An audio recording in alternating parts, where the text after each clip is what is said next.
Yes, hello. I am James Rowlands, and today it's the WNR493. It's AEW WrestleDream. I'm not alone. I have a pleasure to be joined by the entire WNR team. Up first by my side for every WWE AEW show, it is the fantastic Jaxie Scarlett. How's it going? Hello. It's been a while, hasn't it? Everything's going well, thank you. Well, I should say, first and foremost, happy anniversary, darling. Can you believe it's been 3 years we've been doing this now? Honestly, it feels like it's been a little bit longer. Um, but 3 years has flown by, so it's been great. And here's to another three. Yeah, without that. And also, I know I was just thinking about this pre-show, but have I missed birthdays here? Like, because I'm pretty sure it was, obviously, as we know, like, I'm pretty sure it's been your birthday recently. Am I wrong? No, you are right. It was our birthday on Monday. So I completely missed both your, but I do apologise. I'm not going to lie. I honestly didn't know. How was your 40th anyway, Jaxie? Was it right? Well, you're way off there. That's just you cheeky fuck. No, Gina. I mean, Gina's a last 22, but I mean, hey, Jaxie. Hey, listen. There was only 7 minutes difference between us, so don't even go ahead and say that I look years older. No, it was a really fun day. My sister and I got to spend it together, and we had a really, really great time. So thank you, and yes, thanks for the birthday love. We did keep it silent for a while, so you should. I doubt you would have known unless we actually told you. No, usually we don't make like a big thing about birthdays, and of course we, presents to each other and all that. We shouldn't really do. My birthday's the end of the month, by the way. Up next is our resident NXT expert and New Japan deity. It is Monty. How's it going, man? It's going. That's how it's going. No, I'm doing good. Happy to be back once again. Feel like I'm here every week now. So this is it's becoming part of the schedule at this point of my life. It's just so much wrestling. Yeah, I can hear in your voice when Jaxie's like, "Oh, it's nice after a little break." You're like, "What break?" You know? Right. What do you mean break? What are you talking about?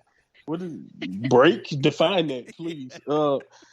No, I'm doing good. I'm here. I'm happy to be back. Like you said, I am a New Japan, deity. So, to see that this is not really a joint show, but it was, it was enough representation of my guys here for me to, I guess, say that this is, a little bit of AEW and New Japan event. So, it was always cool to see. To experience this relationship that they seem to have, because it seemed like it's only growing from the Forbidden Doors to now we may have multiple shows a year with cooperation. So I'm happy to talk about this. Yeah, well, shout out over there. And last but by no means least, Wow Thing. You make my heart sing. You make everything groovy. Wow Thing, I think I love you, but I wanna know for sure.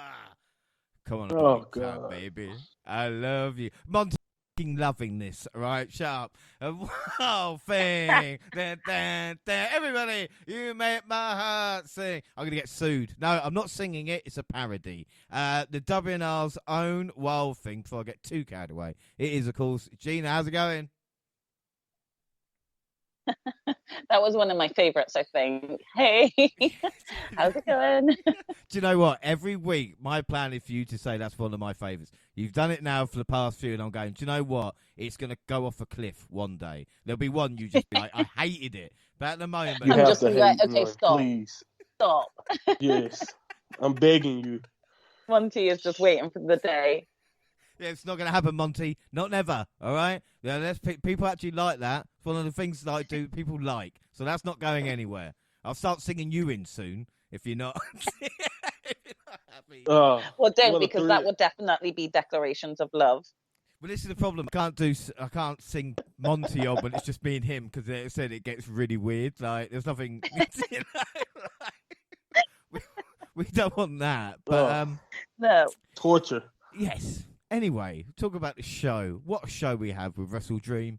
But before, let's catch up with AEW because we had a few things on the road to WrestleDream with like the Righteous beating the Hardys on Collision. Remember the Hardys used to mean anything. Grand Slam, September 20th. Eddie Kingston is the new Ring of Honor World Champion. He beat Claudio in the title versus title match. What a moment for the Mad King. Respect after as well. Jaxie, I mean, this was quite a moment. We've been wanting Eddie to have his, time in the sun, and it looks like it's come. Yeah, what a match. It was such a great match.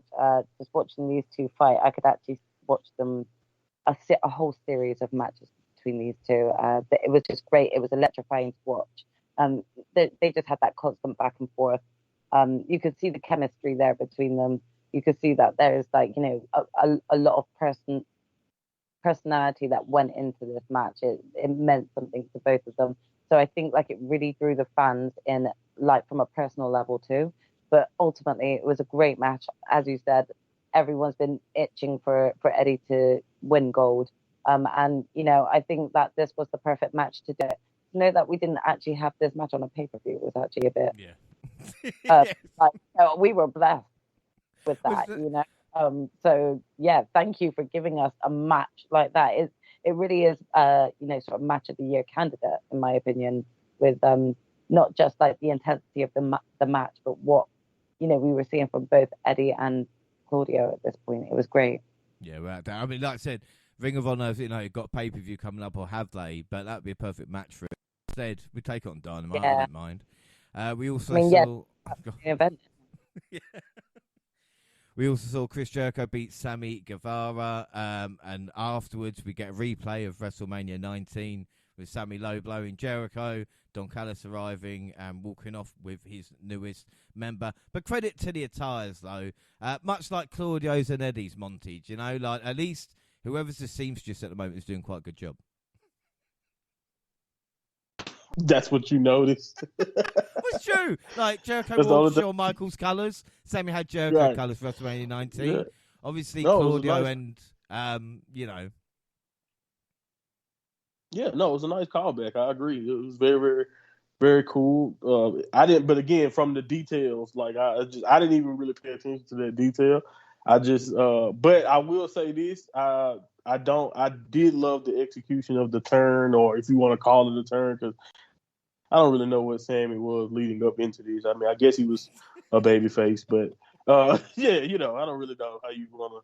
If faces and heels even matter in AEW sometimes, at this point, I guess, why do we even care? But it was really well done. Like you said, nice callback. I loved it, and especially since I just recently watched that Mania. Now I must say, Jericho and Michaels at WrestleMania match was way better. But hey, this was really cool. I have no problem with it. I like kind of passing the torch, in a sense. Even though Jericho still wins, you still get the rub. But what I don't really care about, in my opinion, is just the Callis association. I don't think that was necessary. Sammy could have went on and they could have did their own thing kind of without it. But it makes sense when you know that he still had unfinished business with Callis. It's just, Don Callis is everywhere. I'm getting Callis fatigue at this point. But we'll save that for later. Yeah, I like the outfits. AEW International Championship. Ray Phoenix versus John Moxley. I mean, come on, AEW. This was Mox with concussion. It's shit, we rely on him the most. Now he's injured. What do we do? Phoenix has become the champion. And it really annoyed me as well when Mox hit a stomp, they sang Rollins' song. And there's always someone, Gina, I don't know if you noticed this as well, who's dressed like LA Knight at an AEW show at this moment. What the fuck is that about? Is WWE paying someone? What? I mean, I wouldn't put it past them. I really wouldn't. I can see Vince being a little bitch still and being nah, I'm still sending someone in there to just ruin it. But I do agree with you. I think it's poor taste that they started singing Rollins' song. We all can acknowledge that we're for their separate platforms. And yes, they're, rivals, but I don't think it's fair for the actual wrestlers themselves to be having, other wrestling association music being sung out, I just think it's a bit disrespectful for the people who are putting on this show for you live. You know, so yeah, I thought that was quite poor taste. Yeah, and again, another title change, and the international title, like Orange Cassidy's run now, seems like a long time ago. You know, because already it's like, yeah, Mox has lost it, and now, you know. Yeah.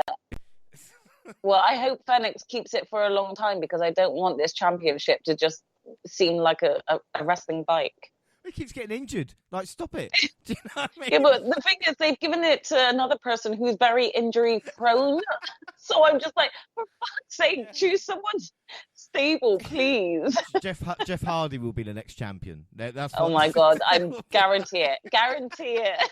There you go. Speaking of titles, though, Saraya put her on the line against Toni Storm, who at the moment is probably one of the most entertaining things, or definitely one of the most entertaining things on AEW. We see both a lot of tomfoolery here with the champion managing to get the win. Speaking again of champions, MJF put his belt out on the line against Samoa Joe and Adam Cole, who, again, I'm not saying AEW are jinxed at this moment in time, but Adam Cole... Something's going on. You know what I mean? Like, jumping off stage and... Like, what the fuck, Jaxie? You know what I mean? Like, but how just break your ankle? It wasn't even in the ring. It was just jumping from the ramp to the floor, and he blew his ankle. Like, can't catch a break. Yeah, are they cursed? What's going on? Seriously, it is unbelievable. It's wounding. Yes, yeah. See what happens next when, you know, just someone walks down and like the entrance ramp just collapses, or like the screen falls. The curse of Punk. Yes. He's up in the rafters with a mask on, just looking down. There's going to be like one crazed fan who just comes and just like takes someone out whilst they're coming out in their entrance, and like actually injures them. I can already see it happening. Yeah. Who gives a fuck about Ring of Honor 6-man tag team titles? No one, apparently, because Adam Page, Nick and Matt Jackson won, but Page is still a loser. You know, and we'll get onto that in a little bit. It's like, you're a champion, mate. You know, chin up a little bit. It has been worse. We had the TNT title on the line on Collision with Luchasaurus versus Allen versus Christian, and Christian getting the win. Luchasaurus is very understanding. And I don't know, but again, I think this is. I mean, Monty, this is that was a very like polite way of putting it, rather than me just actually saying what is really the truth, which is Luchasaurus is a mug. Well, I don't want to say it. Yeah. You know, like idiot. Hey, I don't understand why he's still hanging around with him. It's like he's brought his girlfriend and his mate's gone off with her, and he's like, well done, mate. Yeah, no, she's right, she is. Go on. Yeah. You know what I mean? Yeah. Just an idiot. There's no other way to explain it. He comes off as kind of, you know, not all there. Let's say it that way. Bitch. He's Christian's whip's little bitch.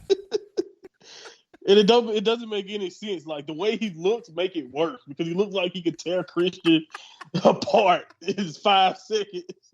But he's just fine with, like you said. Especially where Luchasaurus came from being in this popular tag team with Jack Perry and then going to a whipped bitch. Yeah. It's just like the question marks that just keep raising here. Well, don't forget about the mental scars from the fire as a child. So I think that's why he wears a mask. You sure? I don't know. Is that the right one? No, I don't know. But it's something to do with that. Why he's not standing up to Christian, we don't know. Will Ospreay was going to team with Sammy Guevara and Takeshita, take on Omega, Ibushi, and Jericho. Jay White beat Andrade, and in the main event, Danielson beat Ricky Starks again. That's all I'm going to say, Gina. I'm going to move on quickly. On Dynamite, Jay White and MJF went face to face. Monty, this must be a moment for you. You know, like me at the moment with like Ilya Dragunov as NXT champion. For Jay White to show what he can do on the mic and stand face to face for MJF, and people to actually go, "Oh shit, he's quite good," and he's taller. You know.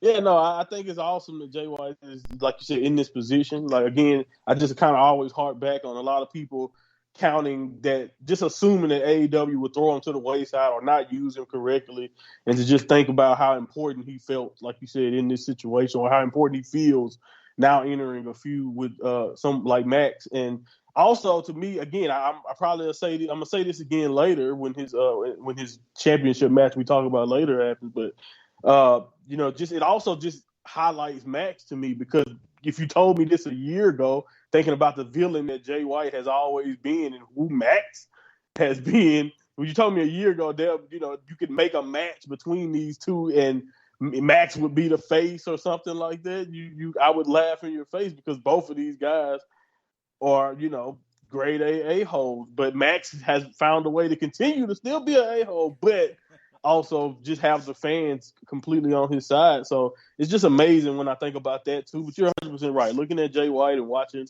how far he's come and just how well so far AEW has done with presenting him, yeah, man, I'm very optimistic for the future for Jay White and the club. To be honest, I think they're all knocking it out of the park now that they've kind of settled into their roles. Yeah, without doubt. We saw Adam Page sign their contract. It was better than the NXT's one. And the show ended with Jay White being jumped and attacked by unknown assailants in MJF devil masks. Who knows? Anyway, move on straight into it. Ooh, okay, yeah, Anyway, October 1st, WrestleDream. We're going to start with 0 Hour with Tony Khan. Welcome us to the show from inside the ring with Inoki's grandsons, who I thought he had hostage at one point, but he didn't. They were there on their own accord. I'm glad they told me, otherwise I would have, we saw Rocky Romero and Katsuyori Shibata, who looked happy. They celebrated the life of Inoki for a video package paying tribute to the legendary wrestler. It was nice. And then the first bout was a mixed 8-person mixed tag team match with Moriarty, Taylor, Martinez, and Diamante taking on Starks, Athena, Lee, and Kojima. The finish saw Kojima nail Moriarty with a spinning forearm for the win. This was fine for what it was. We'll go round and get fives. We'll get scores for this one. So quickly, Jaxie, the opening match, which was the 8-man mixed tag match.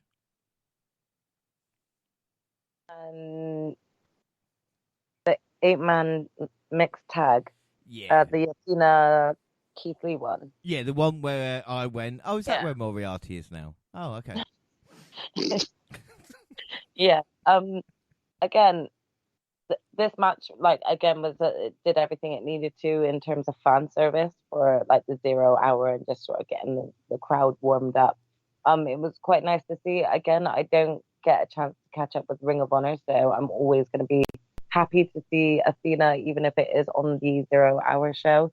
It was nice to see her teaming with Keith Lee, so I'm guessing she's become a heel, a face now, because she was a heel, but I mean, the last previous pay-per-view, she was sort of on the heel team, wasn't she? So, that was a bit. We don't know. It doesn't matter. Yeah.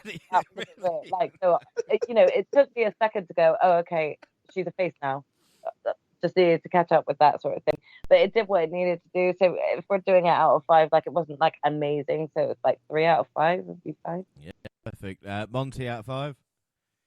Yeah, man, 3 stars is right where it belongs. It was good to see Kojima. Always great to see him in America or just doing his thing. Absolute legend. And you were wondering, oh, wow, this is what Moriarty was doing. So I was like, whoa, hey, nice to see you, Keith Lee. It's been a while. I wanted to nice make it a short podcast, so I don't want to go into Keith Lee, but we'll go down that road. But it's what the fuck? He was the next. He was the chosen one, in WWE. Beat Randy Orton in 10 minutes, and then. Yeah, and him and Swerve, man, opposite directions. But yeah, that's it. It was solid. 3 stars. Maybe it's the other way, yin and yang. For Swerve to be AEW World Champ, Keith Lee needs to be on. Keith Lee has to fall, I guess. Yeah, yeah. That's messed up. But hey, I guess we'll see. Hopefully, maybe it's too early to give up. Maybe it's too early. Let's hope for the best. We've got another 13 matches. Don't worry. Gina out of 5. Yeah, I mean, I'll give it same 3. It did what it needed to do. Good opener and just a little warm up. Yeah, we're out 3 for me. We had John Moxley accompanying Claudio Castagnoli to the ring for his match against Josh Barnett. He gave great insight and commentary when he wasn't swearing, and the men gave a very cool match. Claudio won with a pin, and got the nod of respect from Barnett after it was over. Again, this was fine. Monty, what's your score out of 5 and thoughts? Yeah, man, I'm one of those guys who've only seen a handful of Josh Barnett in this setting. Like, I've seen him do MMA back in the day and stuff. So it was interesting for me as someone who knows he loves wrestle and, blood sport and all that. I know about it. I just never watched it. So I didn't have a problem with seeing this. And being in there with a guy like Claudio, like, I thought they did good. I'd give it maybe 3.5. I didn't have a problem with it. It was solid. Yeah. Gina, score out of 5? Yeah, I'll give it 3.5. 3.5. Jaxie? I'm just going to give it a 3. And I'm going to give it 3.5 as well. Can I say I really enjoyed having John Moxley on commentary for that, though. Like, I was actually without taking anything away from the match, I actually was more invested in listening to what John Moxley was talking about on the commentary. He was just really entertaining. Yeah, just wanted to point that out. Yeah. No, he was really, really good. He kept that going. We saw Wayne and Luchasaurus meet in the third match for the pre-show. Cage and Allen were not there, so the 18-year-old was all alone against the living dinosaur. And guess what happened? It fucked him up. Especially of course. A huge blow to the back of the head. This was a squash. Gina, there's not much to say, so you just want to give me a score? I don't know. This is pretty much what's Yes, 3. I have a 3. That's being nice. That's actually being nice. That's all right. That's all right. Jaxie? I'm sorry, which match is this? I just didn't hear. Or didn't care. Luchasaurus. Oh, yeah. I mean, I knew this was going to be a squash match, though, so I don't mean to be rude or anything, but I just felt like this was really pointless, so I'm going to give it a 2.5. Ooh, see, there you go. Monty, what did you give it? Yeah, 2.5 actually nice. It was a waste of time, if we're being real, but whatever. I'm gonna give it 2.5. I'm gonna give it 3 because I fucking hate Nick Wayne. Well, I did hate him. We get the Acclaimed and Daddy Ass defending the trios title. Yo, listen.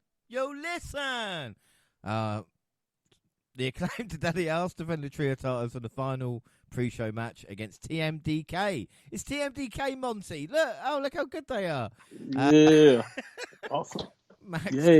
Max Caster picked up the win for his team with a mic drop to end the pre-show on a high note. My only question, why was Max wearing MJF top? Is that because here's all the stuff that's happening on like the weird Twitter exchanges, I assume? Yeah. That's what I... I've missed this. Please explain what's going on with that, because I was so confused in a segment later on AEW, and I was like, wait, when did all this happen? So can you catch me up real quick? What's going on? Why is Max being a stalker? Go on. Well, Max has been... Well, they're both Max, right? That's just confused me. They're both Max. Max, right? Right, yeah. Max Caster has been like kind of flirting off and on with MJF for pretty much for years now. If you're just going off their Twitter, but it's just jokes for the most part. But now they seem to be taking the route of Max Caster stalking MJF. They're poking at it a little bit more. I don't know why they're going that route with it. I have no clue, because I'm just like you. The way the segment went was very, very confusing out of nowhere, But I don't know. Like, if you pay attention to Max Caster's Twitter over the years, he's always made jokes or flirting type of remarks towards MJF, and MJF always kind of blew him off. So I guess that's kind of where this started, but. Yeah, it's not really much. Okay. It's not really much else other than that to grab hold to with this story. So I don't know where they're going.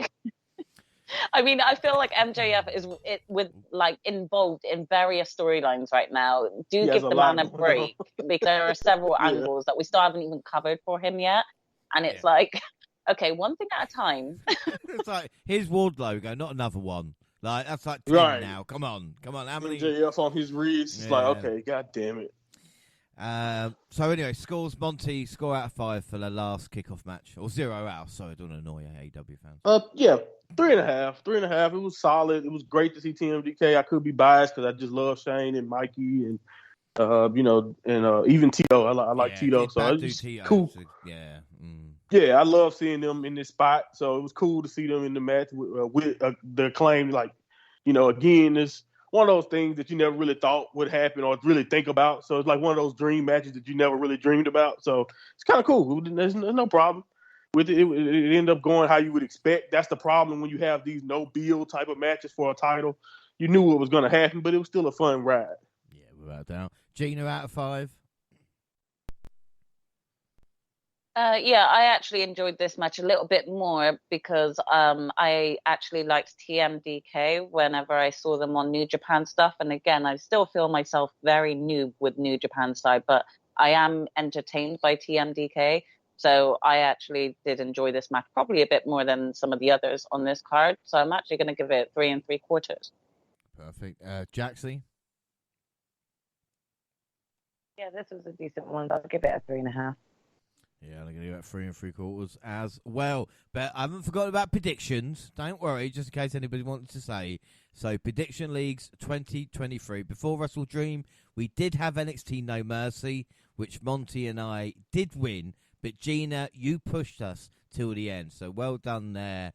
Jaxie. Anyway, so we're going to look at the predictions. I failed epically. That's all we need to say, okay? Let's move on. Let's move on. What can I say? We're going to talk the leagues, of course. W Prediction League. Gina is in the lead with 5. James and Monty on 4, but we are going to give Fastlane predictions hopefully in a bit. Jaxie is on 1. Bonus League, Monty with that NXT win moves to 16. I'm on 15. Gina on 12. Jaxie on 11. But today it's AEW. And Jaxie, you are killing it in AEW at the moment. 4. Monty James on 3. Gina on 2. So good times, you know. The pressure is on though, because this is the only thing going for me right now. So like the pressure is on. Well, good news, everybody. We all went 4 for 4 to start. So that is good. As we start the main show, the crowd was sparse during 0 hour. So let's hope it improves in the main show. As MJF came out for his handicap match against the Righteous with both Ring of Honor titles over his shoulder. He gave a quick promo claiming he wasn't responsible for attacking Jay White on Collision. He tried to slam Dutch. That kind of became a side quest next to the main goal of retaining the titles. Obviously, with Adam Cole not being there. He finally did hit the slam. The crowd erupts it. He also shoved Vince up Dutch's ass, as he was going to say. Heat Seeker and Still. So Jaxie starts off then our AEW World Comedy match to start the show.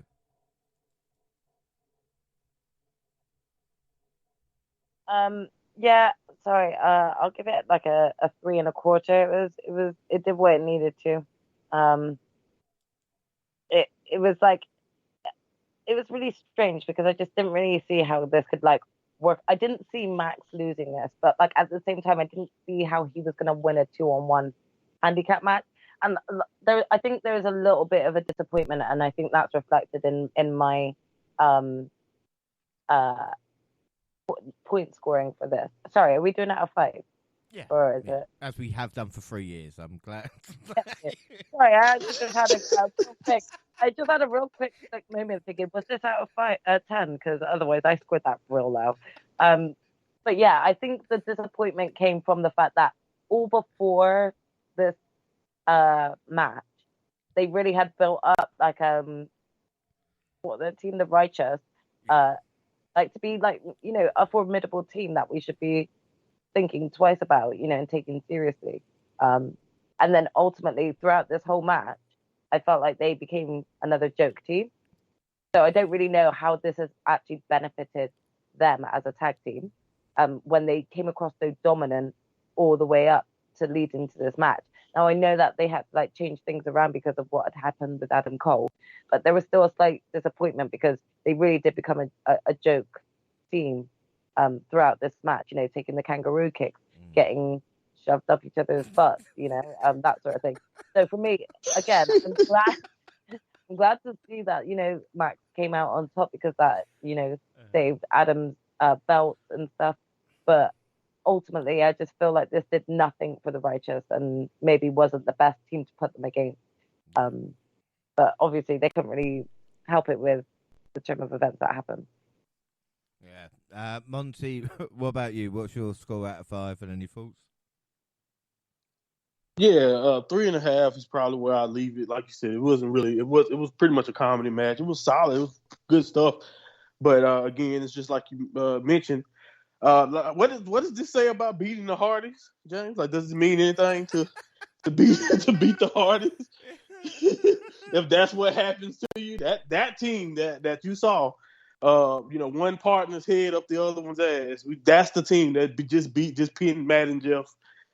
Simply. So, yeah, I mean, I'm with you. But the thing is, I just want to say, for Max to get a scoop slam, something as simple as a scoop slam or a body slam over to that extent, it's just one of those things that's still amazing to me is just how good he is so far as a face, or just at least having the fans where he wants them. So my point total, everything I liked about this match was really just being amazed at just how easy Max is making it look as a babyface, and it just shows you that he's great as the devil, as a heel, and he's been great so far as a dastardly babyface. It's just kind of crazy how it still works, even though I don't think his character has changed much at all. So yeah, 3.5 for the match. Well, this is the thing, and Gina as well, get your score out of 5. But this is the thing Monty's saying, is like, MJF's still the same guy, but the fans are just losing their shit.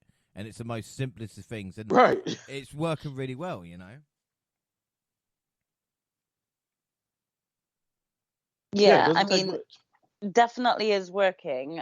I do agree with both Monty and Jax, because, in one way, when I saw the part where, his head went in the nether regions, it just gave me that, WWE FTR itchy powder vibes, And if you were trying to, bring these guys up and they beat the Hardys, and, seeing something like that is a little, I don't know, embarrassing for them, I guess. I don't know. But either way, I expected Max to win this and come out on top. And the funny thing is, maybe a year ago or so, I actually commented, I think, on the pod saying Max should never turn face because he's just too perfect as a heel.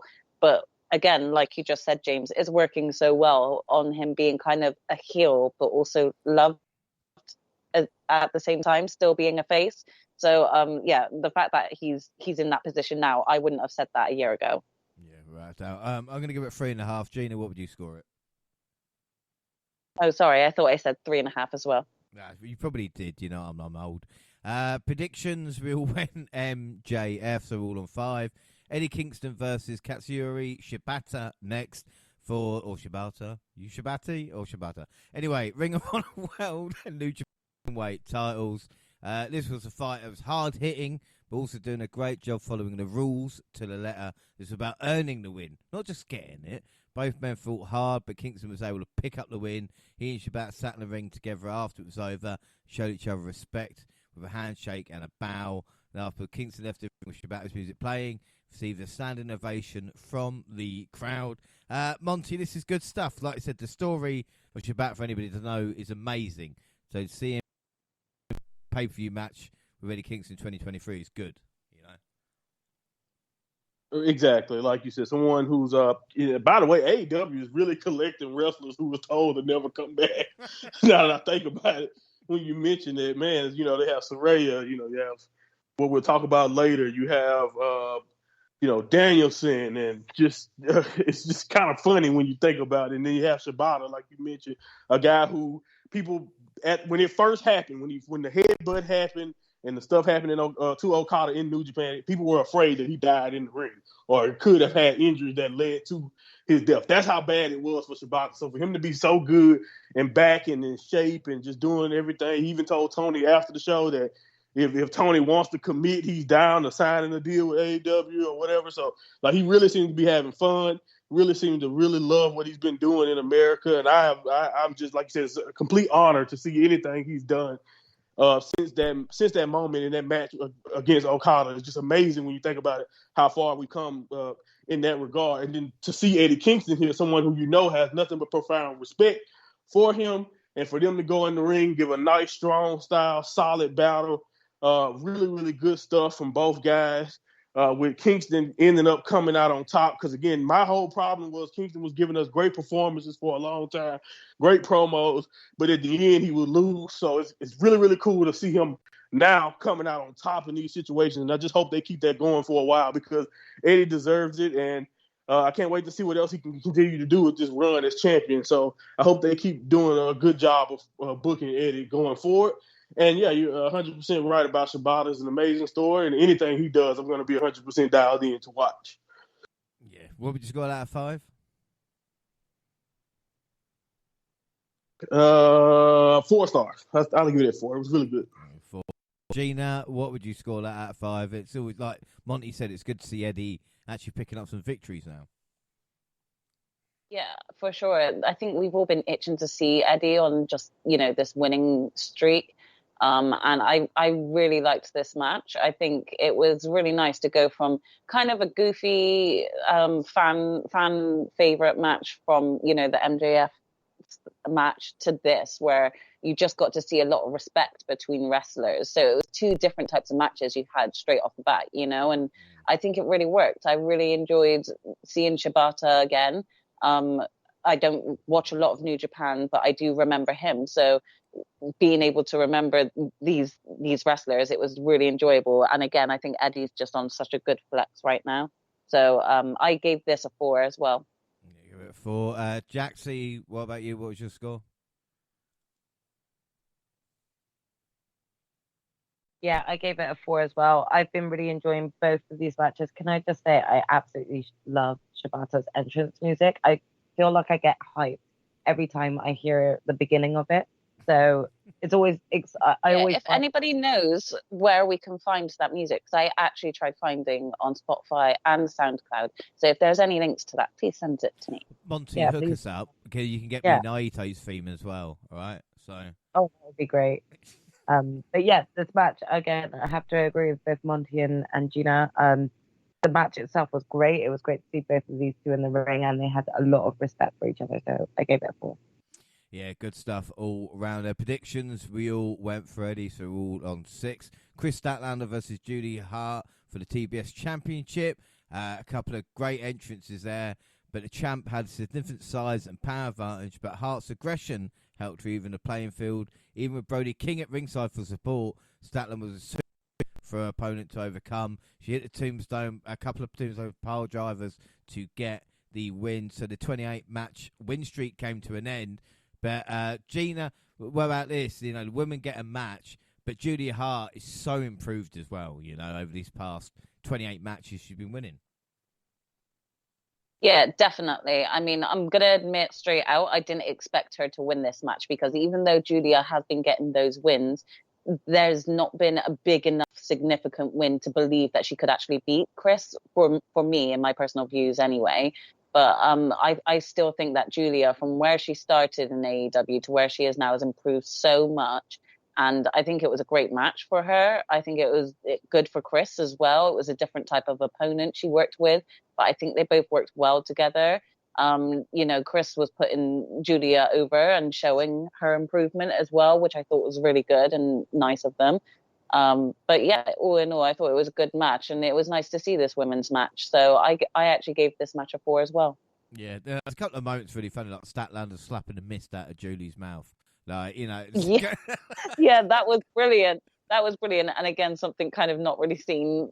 So a nice little shock for the fans. And again, we all knew, I think, or some of us knew, that she had mist in her mouth at that point, and that was going to be her next, ploy to take Chris down. But the fact that Chris was just waiting for it and slapped her, it was brilliant.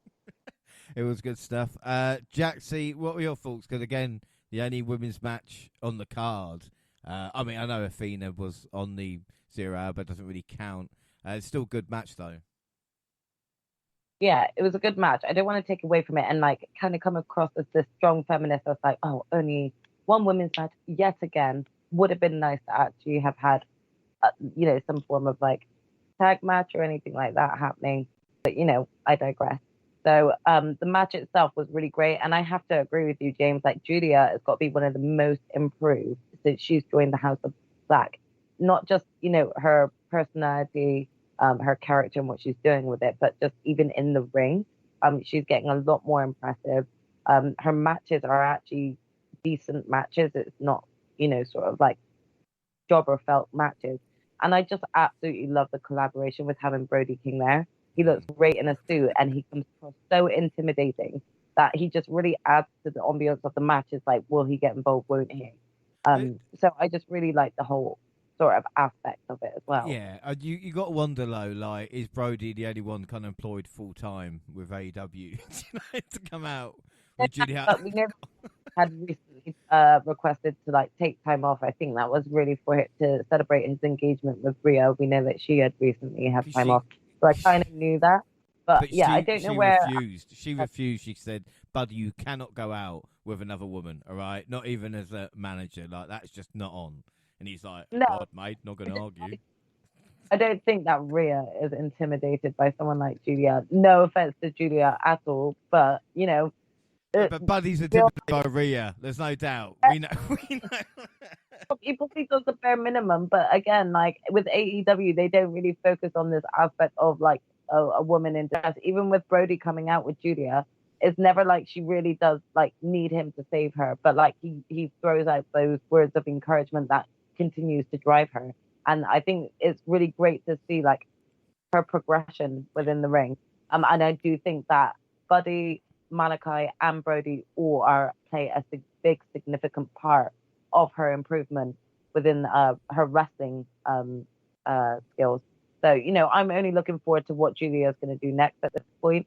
And if you actually think about, back to her debut as this like, preppy cheerleader, I can't imagine seeing her go back to that right now. She is on so much of a hype with the character that she's creating that this is what she needs to run with and she needs to go with it, No, I think you're bang on there. Monty, again, talk about how good Julia Hart, but again, Statlander with the kind of gimmick of the defeater of the undefeatables, or whatever they want to call it. I quite like that gimmick as well. Go beating people with streaks.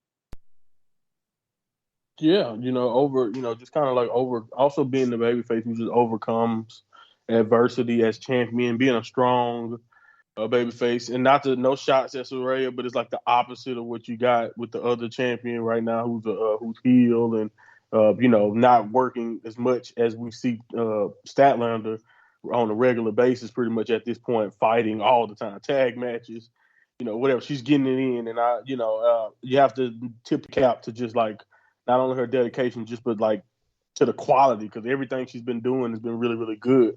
So, and then like you said, you can't help but watch this and just feel like, and that's another thing too, when you're in that position as champion and you have someone who's unproven, or at least up to this point was unproven, pretty much with Julia Hart, other than a few moments, even though she was on a streak.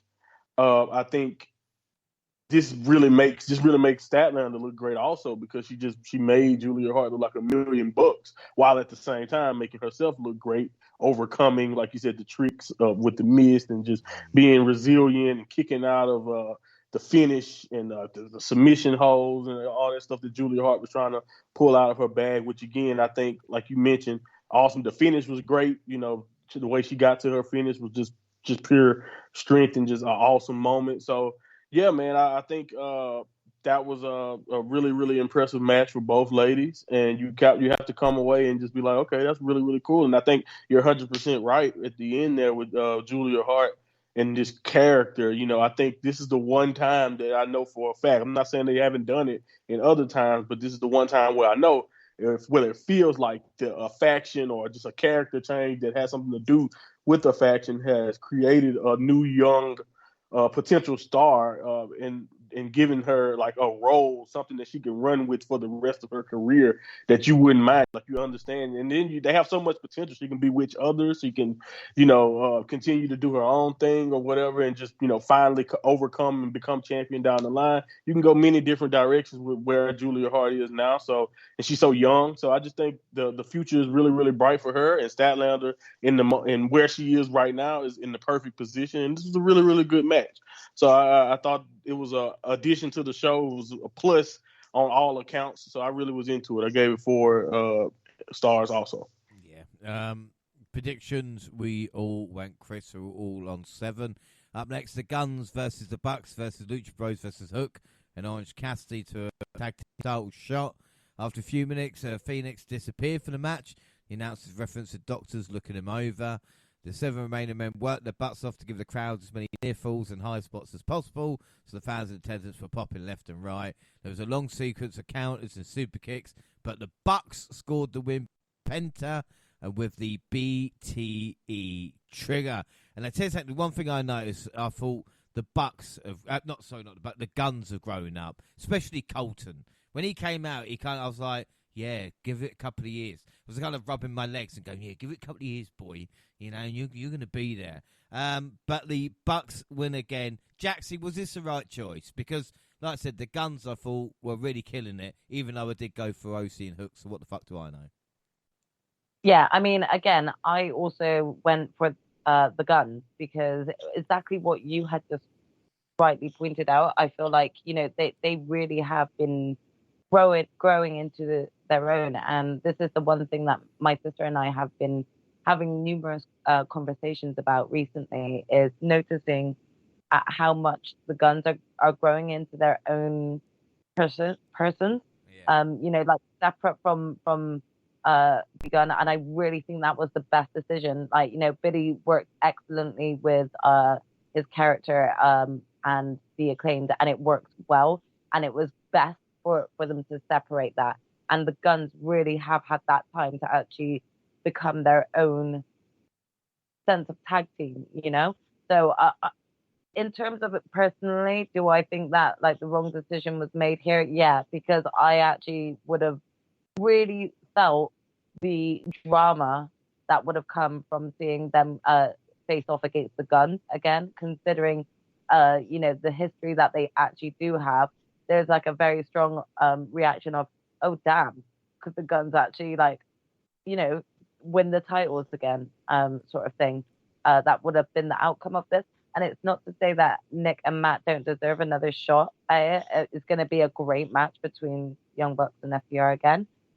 But we have had this before. So I just felt like there could have been another team that won it. And I think that team should have been the Guns. However, this match was really great. If anyone is planning to watch any of these matches, this is one of the better matches, I would say, of the night. It was just constant, and like all 4 teams delivered, you know, apart from Ray Fenix, who I was just praying actually wasn't like that badly remotely. So, well, we knew it was going to happen, didn't we? But like, I don't know if I'm just getting a bit bored of the Bucks at the moment. Like, they're already 6-man tag team champions. Like, why do we want more titles? You know, defend those. You know, they've got sort of win of Nick Jackson, you know, getting the win to face off against Ray Fenix for the international championship. You're just like, it didn't really occur to me or make me think, okay, well, the Bucks are going to win here and win this opportunity as well, because again, we don't really need it. Like, the Bucks don't really need this opportunity, but this was another opportunity for you to have built upon, like, the Guns, who are a young upcoming team that you could have done well with. They had a great match with FDR before, and I know that they could have had another great match, and it would have been one that the crowd would have gotten behind, because they're like, will they pull another fast one on FDR? What if they win this again? There would have been that going into this. Not saying that the match between Young Bucks and FDR would be great, but again, it just beats the opportunity that the Guns could have probably had to continue progressing themselves as a tag team. Yeah, without doubt. So scores then, Jaxie. What did you score that one? Sorry. Oh, out of 5, I'm gonna give this a 4.5 because I really enjoyed this match. I thought it was hard hitting, so yeah, I'll give it a 4 out of 5. Just disappointed with the outcome. Monty, what are you gonna score it? Yeah, I wasn't too disappointed. I guess it went exactly how I expected, other than like the finish, because I definitely also think the Guns kind of deserve it, especially where they are now. People thought it was insane when they beat FTR way back in the day, but I feel like what they've been doing lately would make it at least way more believable, just with the character work, just how they look, how they wrestle. So yeah, I think that was definitely a missed opportunity, but you know, I don't know. Maybe I don't know if we should be going back to the FTR Bucks thing so soon, even though I know the little handshake at the end there kind of, I guess, left the door open for another match. But I don't know. They built that one up like it was the grudge match, like we wouldn't see it again for a while. So I don't, for us to come back and see it again this soon, maybe even if it is at Full Gear, I don't know if I'm agreeing with that, or if it's just on a regular AEW. I don't know if I want to see that, but it is what it is. And like you said, the match was fine. They did everything they could to keep everybody going, keep the crowd excited. I give it 3 3/4. I didn't have a problem with it, but this match, they all worked hard, but I didn't think it was a great match or anything. I thought it was cool. Yeah, you just remind me of once in a lifetime again. Yeah. Gina, what would you score it out of 5? Yeah, I mean, I agree with everything. I am disappointed the Guns didn't get it. I do agree that they are just doing better for themselves, especially aligning with, Juice and Jay as well. I think they're just coming into their own. And I think this is like Young Bucks and FTR3 now we're getting, isn't it? 4, So again, 4, 5, 6, 4, I think. Yeah. Yeah, I don't know. Jesus. Well, yeah, again, I didn't think we needed to do it so soon. I think we could have put a bit more time and space from that. So yeah, I definitely agree. I gave it a 4 1/4 because I still enjoyed the match, but it's just a shame because I'm not a big fan of mixing tag teams championships together. And what I mean by that is the fact that obviously the Young Bucks are currently like trios Ring of Honor with Hangman, so I feel like they need to just keep champions kind of separate and have their own storyline. Yeah, stick to your lane, man. It's not like they've got a shortage of tag teams to play about with for these different storylines. I don't see why they have to merge them, because it does get confusing for those who don't watch Ring of Honor or New Japan or any others like that, so I don't I'm just not a fan of cross belts, but that's the same with WWE. I really feel like the tag belts need to be separate, so it's just like that. But aside from that, it was still a good match. So yeah, 4 1/4. Yeah, 4 predictions. I don't know why I went for Orange Cassidy and Hook, but whatever I was smoking that day must have been very, very good stuff. The rest went for the Guns, and of course we're all on 7 still. Up next, though, Prince Nana danced his heart out as he accompanied Swerve Strickland to the ring for his match against Hangman Adam Page. He didn't have a title on the line, so it was all about pride, but the tension was palpable, with both men doing a great job of selling the animosity they feel towards each other. The crowd, of course, was vocal throughout as it cheered, jeered, and chanted for whatever was on at that moment.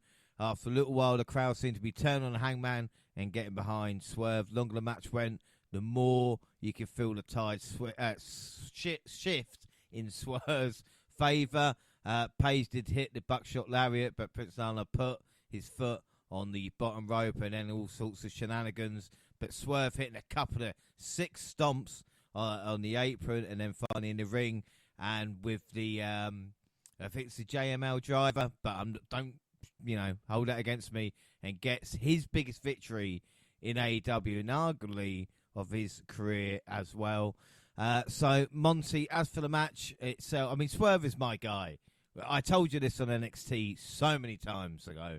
If he's not the next champion in AEW, I don't want to know it. I don't want to know. What were your thoughts on this match? Yeah, man, this is fantastic stuff. I've always been on the train with you. Even when he was Shane Strickland before he became Isaiah Swerve in WWE, I always kind of knew about him and his talent. I just, again, like you said, he's kind of evolved. He's evolved so well, and just he's getting bigger, and everything about him has kind of changed from even those days and even the WWE days. So to see what he is now, to see the finished product of all the work he's put in and everything else he's been doing. It's just kind of cool that everything seemed to be finally coming together the way it should be, and the Prince Nana connection and everyone dancing. At this point, when the song comes on, I'm singing or I'm trying to do the dance with Nana. Like it's infectious. I love it. I think it's just a perfect combination of everything. The way everything has all come together for him, and I thought him and Adam Page worked really, really well together in this one, and and the thing is, this is one of those matches where you still, because of who Adam Page is, even though I think we all wanted this to go a certain way, you still had in the back of your mind that, oh wow, Adam Page might still pull this one out, even if you kind of wanted Swerve to get the nod because you know it would do more for him. And like you said, I would love for him to be next AEW champion, or definitely in line for it. But we have to wait because you never really know with the way with Tony. You have to give it time. I'll wait until it's actually on the horizon before I say it's going to happen. But I do think it needs to happen. It's something that he deserves, and it's something that the character and everything else that he's worked so hard for with the embassy and all of that. I think it'll be an awesome moment if he does get crowned one day, and him pinning a world champion is definitely a good first step along the way.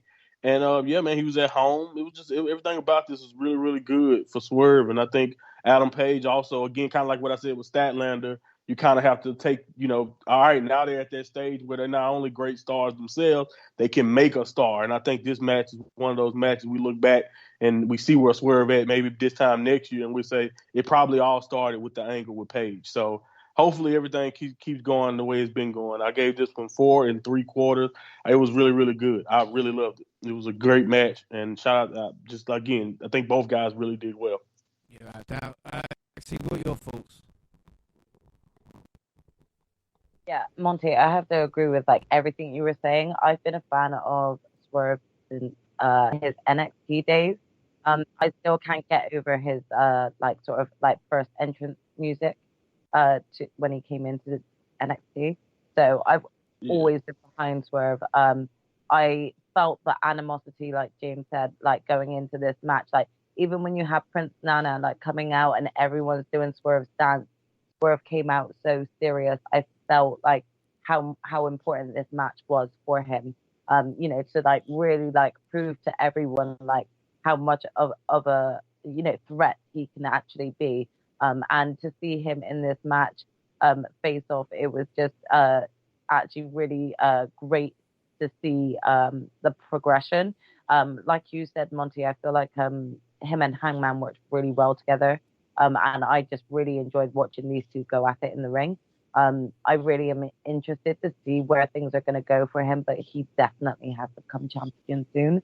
I think that he is on a real hype, and I think that hype is actually going to keep growing at the moment, because hearing the way the crowd just all were won over by him throughout this whole match, as you said, the cheers for him gradually became like 100% rather than 50-50 to Hangman. And it just like the whole match itself just felt like with Swerve picking up the win here, it felt like that there was significance behind this win. So I really hope that they continue to build on this and they don't actually flop like, the hype that he could get and continue to get at this moment in time. So what are you going to score it? I'm going to do the same as Monty. I'm giving it 4 3/4. I really enjoyed this match. Yeah, no, same. Even with Swerve, like whose house, Swerve's house, such an easy thing for the crowd to participate in, and that's sometimes I think gets forgotten about in wrestling as well. Gina, again, Monty and Jaxie basically hit the nail on the head there. Just a great matchup. Definitely. And again, I was a fan of Swerve before his AEW days, and I was excited on his AEW debut. So I've wanted this push for him for a while as well. I definitely agree that he should be in the future title picture. We're still yet to get a person of color sort of have that main championship belt, and I definitely would vouch for Swerve in terms of the way he's being pushed.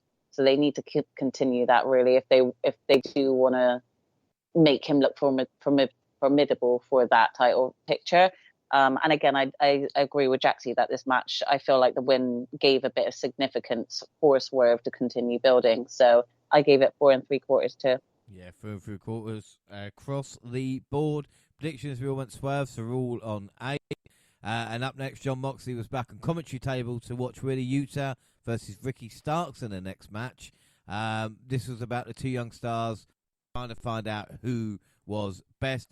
Big Bill, again, because I watch it at work sometimes, and, obviously when you work with people, they might not know anything about wrestling. There's one guy now that knows Big Bill, because it seems that he's wrestling every time he comes into, like, the lunchroom. But, yeah, Big Bill's there. Big Bill!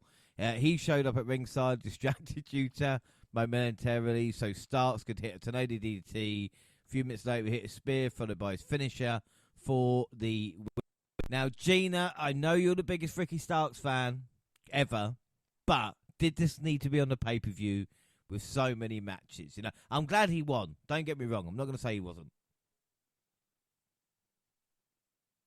No, I actually agree with you there, to be honest, because it was a great match, and I like Yuta and Ricky against each other, and I think because they're both kind of not in similar positions, but both young, and I think they're both going to like be in this business a while. It would be nice to see kind of an ongoing little feud that always gets brought up every few years or something between them. That would be pretty cool.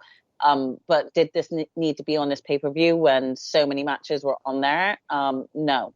And if it had to be on there, then sorry, could this not have been replaced with like maybe a second women's match? But don't get me wrong, I am always Ricky's biggest fan. But yeah, I don't really think it needed to be on this pay-per-view show. It could have been on a Collision.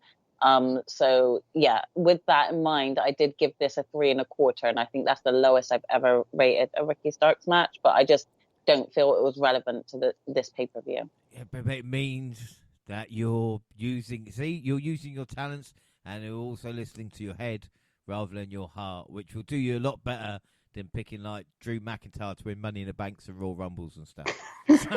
Yeah, because someone still holds grudges. Yeah, well, I'll never be over it. Excuse me. There was a lot of the crowd took a break during this as well. I'm not going to lie. Jaxie, again, this was just like we would have taken a break during this matchup. You know. Yeah. Surprisingly, I do agree with you guys, but surprisingly, I think it was a really good match between the two. So I don't want to kind of beat down on it too much in terms of I feel like you're exactly right. These are two young upcoming stars that AEW are building, and I think that the match itself was great. I do agree though. I don't really feel like it needed to be on there. We could have had a shorter pay-per-view if that was the case, or if you did want to fill that match. I agree with my sister. You could have replaced it with a women's match. So this could have been a great main event on Dynamite. That's kind of like the caliber I want to call it, because it was a great match between the two. So I didn't want to take that away from them, especially because Yuta is also kind of a lot like what I was saying about Julia Hart working with House of Black. Yuta is only getting better by having like the backing of Bryan Danielson, Claudio, John Moxley, Yeah. So he can't do any wrong here. And again, I thoroughly enjoyed Mox on commentary. A lot of what he was saying, I was just very much encaptured by and just listening to. So it was really nice to hear him on commentary again. And I suppose that led into the next match we were getting as well, like having Mox on commentary. But it wasn't necessary.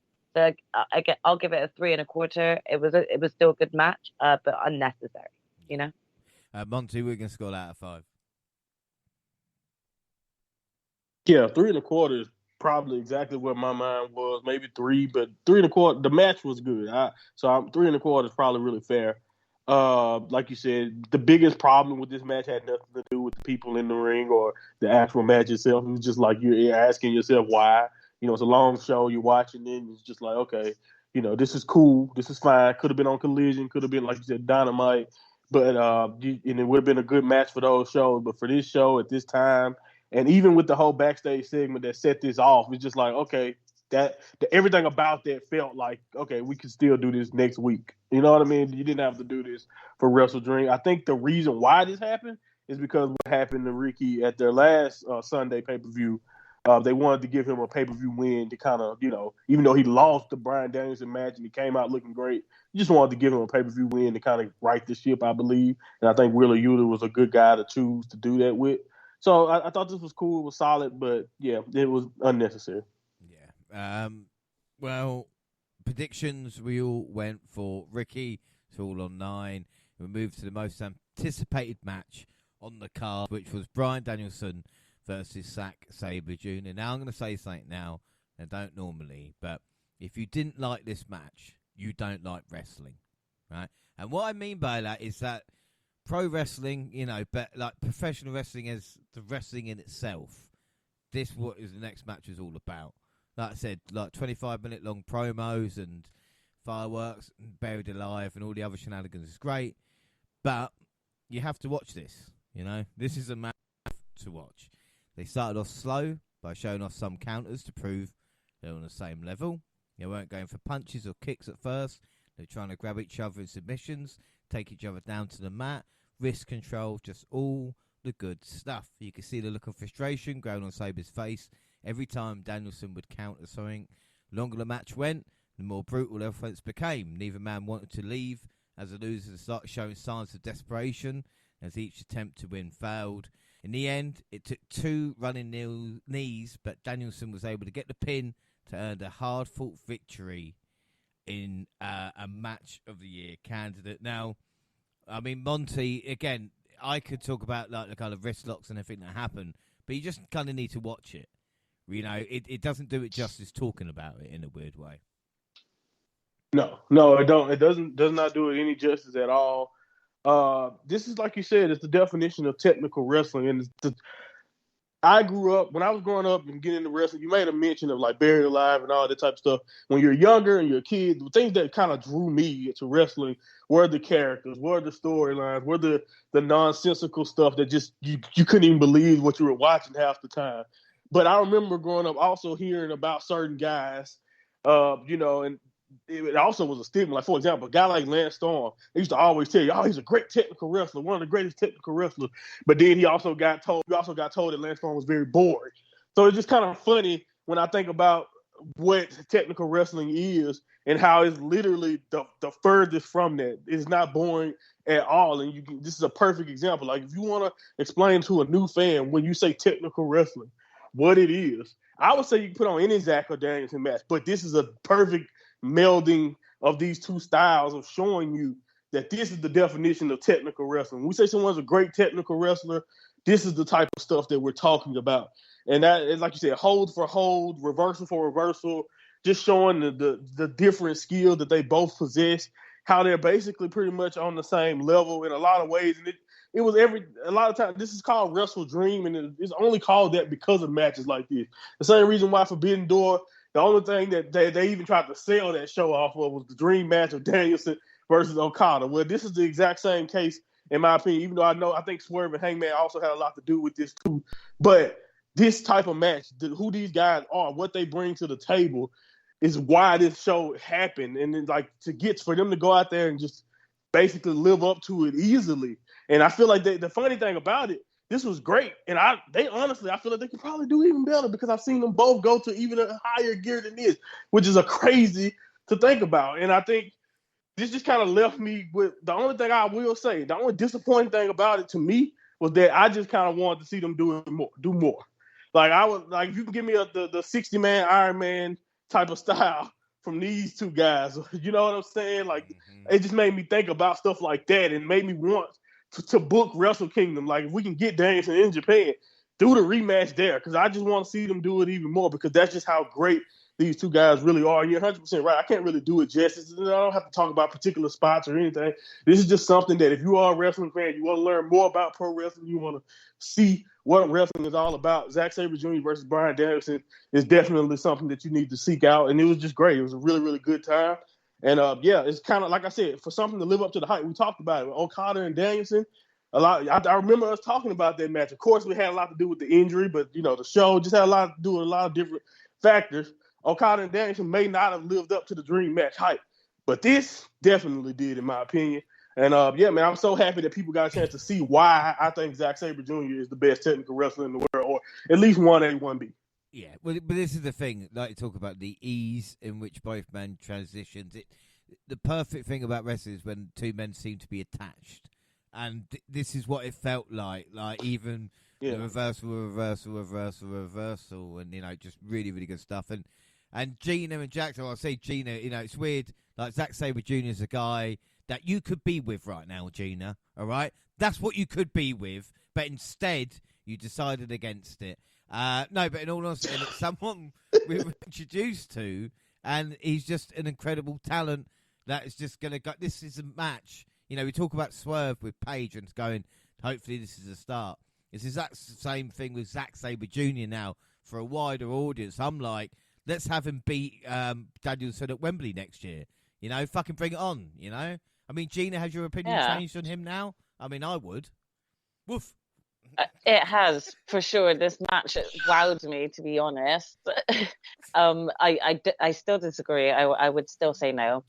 He's just not my type. Oh, No wow. offense to him. He's just too Burn. gone for my liking. He's listening to this and going, Oh, I've he's just had very a match of the grumpy. That is true, year. though. I'm going to listen to He's if very Gina grumpy. liked me. And he's going to go, oh, bugger.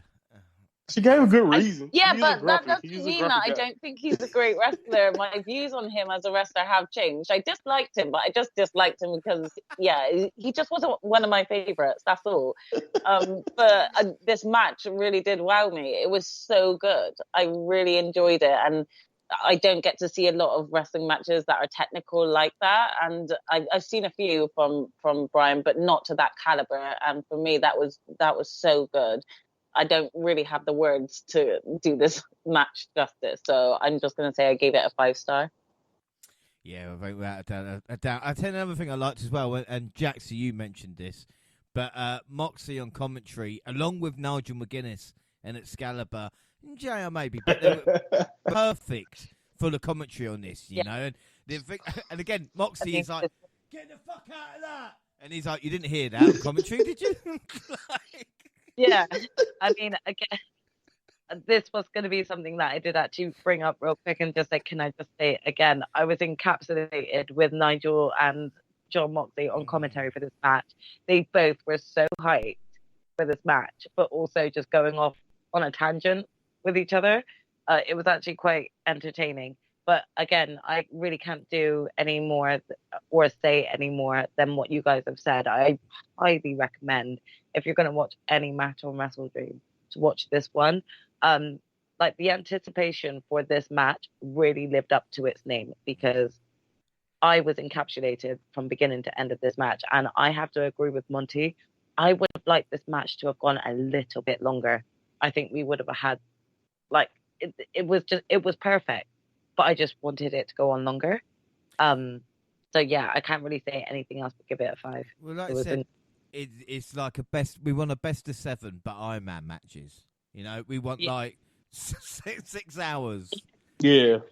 I mean, I really kind of felt shocked that we got the pin right there and then when we did. You know, like, I was expecting for it to go longer. So, hopefully the next time we do get it, if it does come in Wembley, that would be incredible. But yeah, that hopefully would go longer. I just feel like these two just have not given us enough, you know?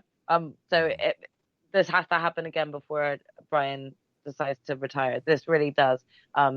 It left me feeling like I wanted more out of both of these two. So I have to see them again at least one time. But yeah, great. Without a shadow of a doubt, we all went Nielsen are all on 10, 5 stars all round as well. Next match, Chris Jericho, Kenny Omega, and Kota Ibushi versus Sammy Guevara, Kosaka Takeshita, and Will Ospreay. Again, there had a lot going on to it, you know, but one of the things that I found interesting is that I realised that I am now terrible when it comes to predictions, because this was Hill Stable Building 101, and I really didn't see it coming, so I was quite upset about that. But the match itself, there was a lot going on, and I don't think they followed the rules. I don't know what the rules were for this matchup, but I definitely don't think we kind of saw what was going on. Kenny Omega now, with losing this match, has lost his last 7 pay-per-view matches. Chris Jericho has now lost his last 6. So very, very surprised. You might be here like I'm trying to stall, is because I've realised I've not put the finish to this match, but I'm not going to kind of give it away, you see, because we know exactly what happened here. This is Callous Hughes, Jericho's own bat against him. Guevara able to get the pin for his team. Jaxie, what are your thoughts on this matchup? I covered well. I don't think anybody noticed. Yeah, I mean, because there was no form of bitterness in there at all. I couldn't tell, you know. But yeah, I have to agree with what you just said. This was like stable building 101. And again, I'm gonna just say it this once, but I kind of saw this coming, James. Which is why I'm very happy with my outcome for this, which was going with the winners that were, Takeshita, Guevara, and stuff. I couldn't see them losing at this point when Guevara had just made such a dramatic turn, exactly like Monty had pointed out earlier. We didn't see that turn coming when it did come. So for Guevara to pick up a loss here would actually like diminish the heel turn. Like this hype needs to keep going, because right now we got to remember Takeshita is still 2 up on Kenny. 2, or is it 2-1 now? I'm not too sure, but he's still 2 up on Kenny. So he's on a hype, and you've got Sammy who's on a hype, and you've definitely got Will Ospreay off of a hype from like his win over Chris Jericho recently. So it kind of made sense for them to come out the winners of this, you know? It did. Thanks for telling me. Thanks for explaining perfectly why it made sense for the Hills. I really appreciate it. Yeah. I'm telling our audience right now, James, okay? I'm not trying to rub anything in. I'm being analytical. Monty even agrees with me on this outcome, right, Monty? Don't get Monty involved. It's between you and I. No, she's right, though. She's 100% right, though. Like, I don't even have to say anything that was so perfect, because that's exactly my thought process going into predictions. When I was like, so you getting married? Are you getting, where's the marriage, eh? I can't have more than one wife. That's illegal over here. Okay, brother. Anyway, we're just literally like soul buddies, you know, right. like the American version. I'm UK. So it's not my fault that you couldn't read into that, James, in terms of itself, you know. But it does make the most obvious outcome. And again, the match itself was great. I think I think all 3 men, Sammy, Will Ospreay, and Takeshita, all looked great in top form of their wrestling right now. So yeah, this match was great for me. I think I gave it like a 4.25. So it was great. Gina, I know Gina's on my side here, so I'm not even going to ask what your opinion is. But see, she said she completely agreed. What's your score out of 5? Believe what you will, James. That's fine. But no, again, I agree with my sister. I knew that Takeshita was going to get another win here. I'm sorry, but Don has really established his hatred for Kenny, and he literally is like, I'm out to destroy you. I'm going to get you beaten by just almost everyone, and you're just not going to get a win over Takeshita. And that's the way I see it continuing for a bit still. So, yeah, for me, I was happy with this outcome. I thought the match was good as well, so I gave it a 4.5. Yeah. Monty, we can score out of 5. Yeah, I could just twist the knife and repeat exactly what they said. But, yeah, it's just, man. Gave it overall 4.25. Like you said, really good stuff. And eventually, the Elite will hopefully get their revenge at some point, or at least Kenny will, but I don't know. I think they got to continue to build the family up, whether I like seeing Don Callis all the time or not. He's not going anywhere. So let's just wait it out. Let's see how this turns out. Hopefully we get a good conclusion at some point. Yeah, I'm going to give it a 4. I'm as successful as the Elite at this moment in time, I guess, when it comes to pay-per-view matches. Yeah. Obviously, I went faces. I don't know if anybody else, hearing it, listening at home, realised that or not. I'm on 10. The rest are on 11. Great. FTR versus Aussie Open for the AEW tag titles next. And it's weird. A year ago to the day, they were putting on a match of the year candidate at Royal Quest, where at event we were for the Sunday, of course. This time a year later, both teams were in AEW fighting for the titles, and Harwood and Fletcher. Some basic chain wrestling. We see him score a takedown. The little celebration generates some heat with the tired crowd. Of course, the show already began on for about 4.5 hours at this point, so the fans were showing signs of slowing down. Aussie Open came close to winning a few times. FTR managed to hit the Shat Machine on Fletcher to retain their titles.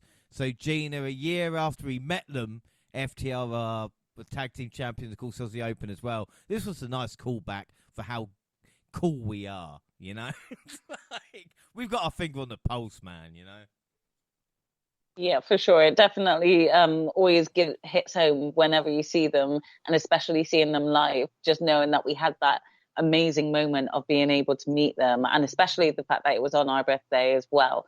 made it even more memorable. So for me, I'm just always going to be a little bit biased, I'd say. But again, the match was great, and I really do like Aussie Open as well.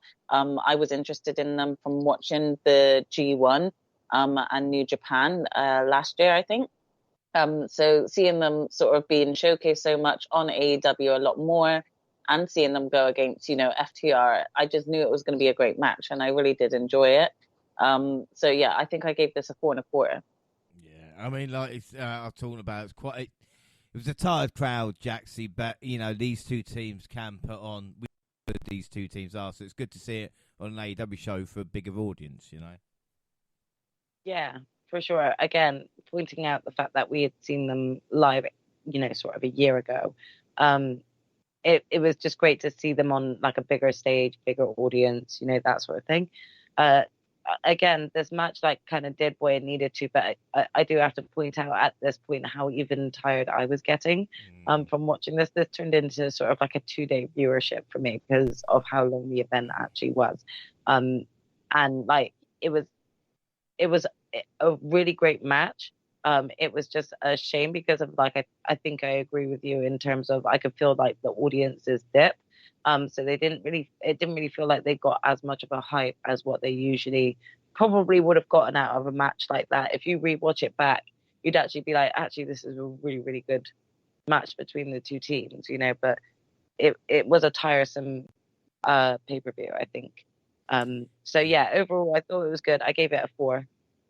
Yeah, listen, when it starts feeling like an escape room, you forget you can actually, you don't remember what daylight looks like, or certain other things. You've kind of been in there quite a while.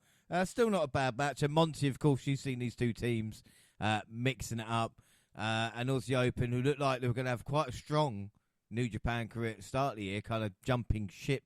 So this, is this the right place for him, do you reckon?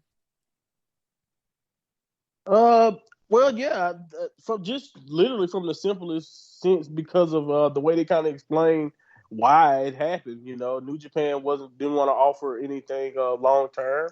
They kind of wanted to keep them 1 year, nothing really, nothing concrete. And I think Kyle and Mark at this point in their career, they wanted a guaranteed deal. So I think that's kind of how it worked out behind the scenes. So from that standpoint, yes. From a creative standpoint, it definitely seems like they've taken a step or two back just because I felt like they were by far the number one team in New Japan, even with Goto and Yoshihashi being the great tag team that they are, or TMDK, but I just felt like they were number one there and it could have been one of the best teams in New Japan history. But, I don't blame them at the same time for wanting something stable in this, these days. I mean, everyone wants to want, long-term security. So I have no problem with that. But, so it is what it is. But I must say this is the thing that another reason why I don't necessarily know if AEW creatively is necessarily the place for them is because I don't watch on a week-to-week basis. So I don't know what they've done since losing to Max and Adam Cole every week. Like, I don't get a chance to watch everything that they do. I watch clips and I catch up when I can, but I don't get a chance to see everything. So I don't know if they've been booked strong since then, but from my point of view, watching them lose to the Kangaroo Kick 10 minutes on a pre-show at Wembley, seeing all of that go down the way it happened, and then to think that they would have a chance to actually beat FTR, even with their history and how good I think this match was and how great their matches have been in the past, I think that was the far cry. And that's some of the things about Tony's booking sometimes where I'm like, do you just think I forgot what I just watched not too long ago?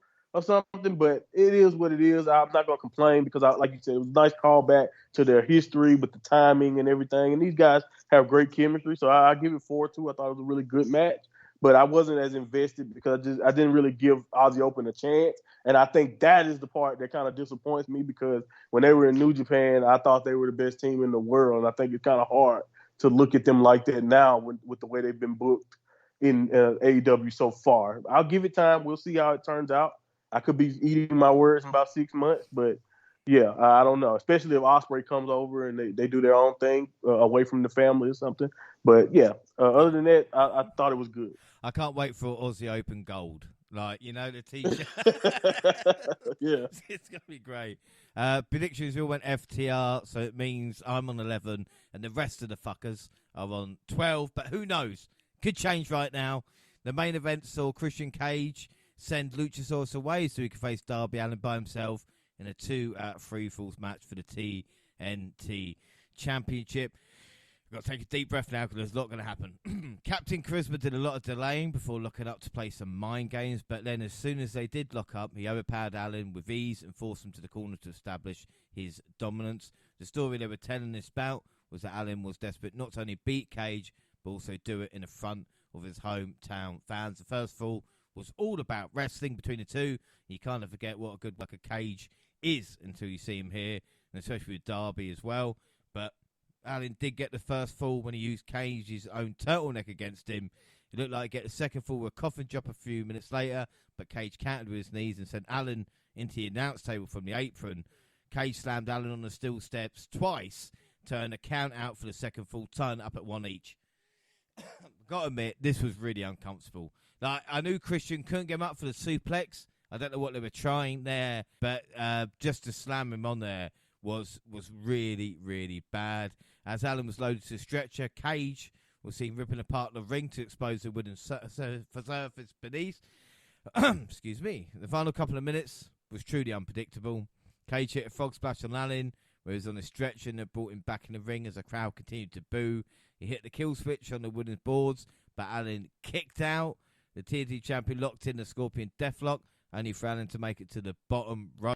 The challenger made a comeback, hit a coffin drop, but he couldn't get the pin. Cage took out the ref with a spear when Allin moved out of the way.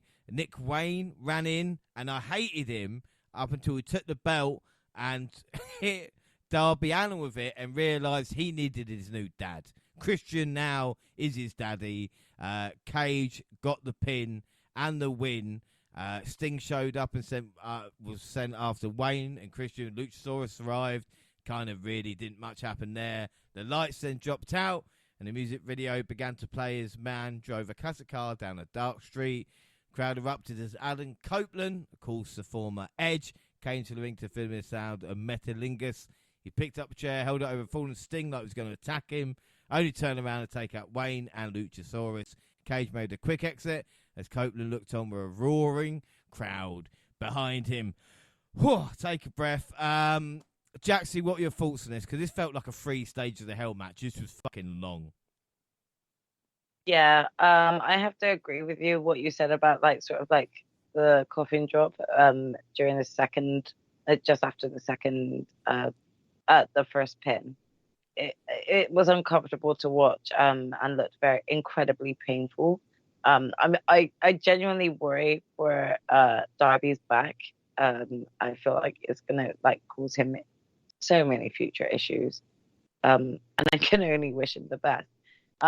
There was so much to unpack, like you said, that happened in this match, but ultimately, the biggest sort of surprise that came here was the reveal of Edge. I think there was always going to be an inkling of everyone thinking he was going to head there next. Especially after he was sort of done with his run with WWE. But it was incredible to sort of hear a new crowd calling him by his name rather than it being Edge. So that's going to be something that we have to get used to now. But yeah, it was a really nice thing to see. I don't know. I don't know why they are kind of shoving this young boy who really should be finishing his, education and be in school, I'm just not a fan of Nick. He's his father. I'm just not a fan. I really am not, and I'm sorry if that sort of just isn't upsets people to hear. But I genuinely am not a fan of this kid, and I feel like it genuinely is because we don't need to bring so many youngsters in at that younger age. That doesn't mean to say they can't be, training already and stuff part-time. But, these these kids should be going and getting an education and focusing on that first, like especially as young as what Nick Wayne is. So in my opinion, I don't get behind him as much, because I'm just kind of like, well, you are a kid, you're making stupid decisions, and this was one of the most stupidest decisions you've just made. There was so much to unpack, like you talk Yeah. about, when you think about like even like an attitude era bonkers of like Nick Wayne heel turn, Christian winning. I mean, the match itself. And on one guy that like is like brought him in to this place, like Christian Cage would never have even done that in the first place, and so soon. I just really don't understand why the decision behind it is, when we could see how obviously selfish Christian is. But hey, he's a kid, so this is why he would make dumbass decisions like that. Even his own mother just looked disappointed in him. But even that, you don't know if in a couple of weeks, like, he'll be kicked out and then just go back and apologise like AR Fox. So you don't. Yeah. Don't know. No, that again, and knowing Darby being the mug he is, he'll just welcome him back with open arms, just like he did AR Fox. So this will be irrelevant soon. But yeah, I just was I impressed or shocked by it? I wasn't even shocked by the heel turn, but yeah, sure. I kind of went Darby on this because I didn't see sort of Edge making an appearance on this and stuff. But I think the match itself, like it deserves like a 4. Yeah. Like you said, there was a few things. There's a few Christian fans in the crowd as well, which shows how good he's doing. That the fans were on his side. I will say as well, Nigel McGuinness was excellent on commentary, just excellent. The perfect heel commentator. I was tried to be what he was, you know. I really kind of like the sound of his voice as well. So like I felt Nigel like McGuinness, just like that. I do just feel like I was actually listening very attentively to everything that he was saying. But as you said, perfect type of like heel, heel comment. Without a shadow of a doubt. Like I said, and again, I mean, we spoke about, Gina, Edge, we're not going to call him Edge. The rumours are he wants to trademark Legend. And maybe we can call him Ledge from that, or at least have Edge kind of with Legend.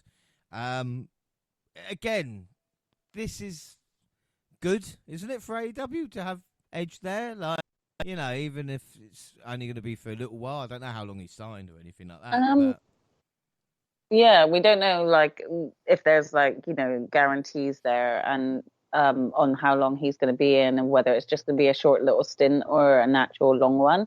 But I definitely, like, I was totally shocked. I didn't expect Adam to turn up on AEW, at least this soon, because he had been on, sort of WWE recently. So I thought he'd probably take a break and then maybe turn up around Christmas time if he was gonna, go for some more wrestling and not fully retire yet. But again, I wasn't mad at this. But yeah, it in terms of the match, I got a bit bored.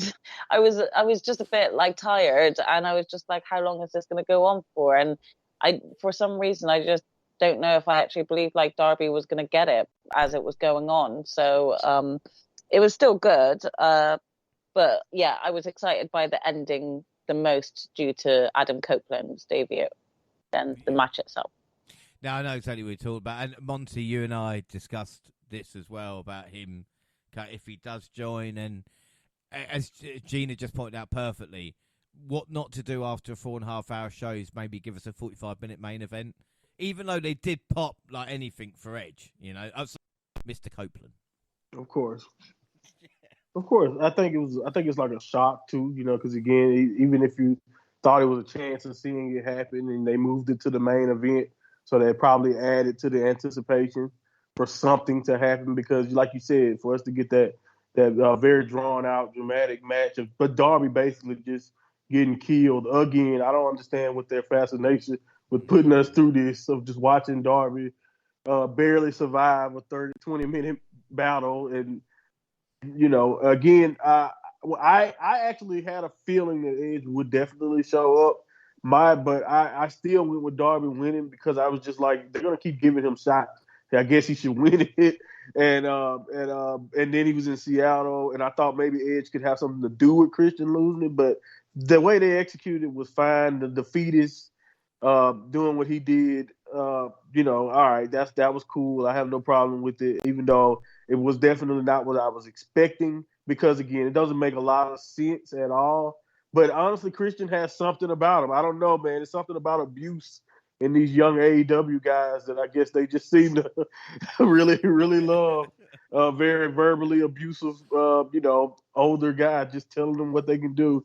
It makes more sense, I guess, for Nick than it even does for Lucha, because again, like we said, Lucha looked like he could break Christian apart in 5 seconds. And Nick Wayne is a kid, so at least you can make the excuse that he was an idiot and he's just young.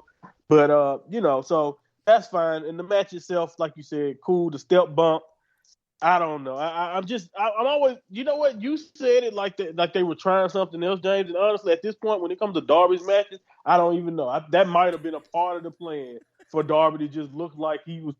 You know what I'm saying? Look like he's not supposed to ever get up from something, because it just happens so much in these spotlight Darby matches at this point. You can only do that for so much before you just kind of numb to it. Like, yes, you have sympathy for the performer, but it's like, all right, okay, we pretty much expect it to happen now, Darby, Not to interrupt, but again, it's like you pointed out earlier, especially when you've got so many wrestlers, like I said, Edge now, Saraya, people that have been told exactly wrestle again, and Darby's going, do you know what? Just throw me on those stairs, and they're going, right, like, exactly, like, yeah, I'm gonna jump through a coffin, and then tell you after the show my back hurts. I mean, duh.